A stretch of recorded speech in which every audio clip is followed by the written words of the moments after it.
नमस्कार मित्रांनो, राज्य सरकारने दिव्यांग बांधवांसाठी एक अत्यंत महत्त्वाचा शासन निर्णय निर्गमित केला आहे. संजय गांधी निराधार योजना आणि श्रावण बाळ योजना यामधील दिव्यांग लाभार्थ्यांच्या पेन्शनसाठी कोट्यावधी रुपयांचा निधी आता मंजूर झाला असून तो थेट बँक खात्यात जमा होण्याची प्रक्रिया सुरू झाली आहे. आणि हा व्हिडिओ शेवटपर्यंत नक्की पहा, कारण 1 एप्रिल 2026 पासून नियम बदलले आहेत. चॅनलवर नवीन असाल तर सबस्क्राईब नक्की करा. मित्रांनो, सर्वात आधी एक गोष्ट समजून घ्या. पूर्वी या योजना सामाजिक न्याय व विशेष सहाय्यक विभागाकडे होत्या, पण 24 फेब्रुवारी 2026च्या निर्णयानुसार आता सर्व दिव्यांग लाभार्थी दिव्यांग सक्षमीकरण विभागाकडे वर्ग करण्यात आले आहेत. म्हणजेच 1 एप्रिल 2026 पासून तुमची सर्व पेन्शनचे काम आता स्वतंत्र दिव्यांग विभागामार्फत केले जाणार आहे. यामुळे कामात अधिक गती येईल. आता पाहूया कोणत्या योजनेसाठी किती निधी मंजूर झाला आहे. संजय गांधी दिव्यांग निराधार योजना या योजनेअंतर्गत पात्र लाभार्थ्यांच्या पेन्शनसाठी सुमारे 131 कोटी रुपयापेक्षा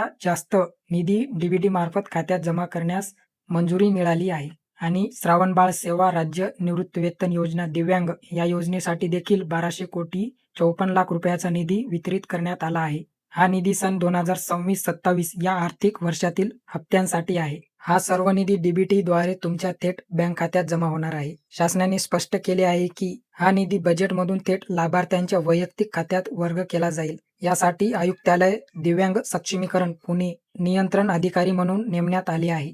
जर तुम्ही या योजनेचे लाभार्थी असाल तर लवकरच तुमच्या बँक खात्यात पेन्शन जमा झालेला मेसेज येईल. तुमचे बँक खाते आधार कार्डला लिंक असल्याची खात्री करून घ्या. हा शासन निर्णय 30 एप्रिल 2026 रोजी घेण्यात आला आहे. त्यामुळे आता निधी वितरणाला सुरुवात झाली आहे. माहिती आवडली असल्यास व्हिडिओला लाईक करा आणि गरजू दिव्यांग बांधवांपर्यंत हा व्हिडिओ नक्की शेअर करा. धन्यवाद. जय महाराष्ट्र.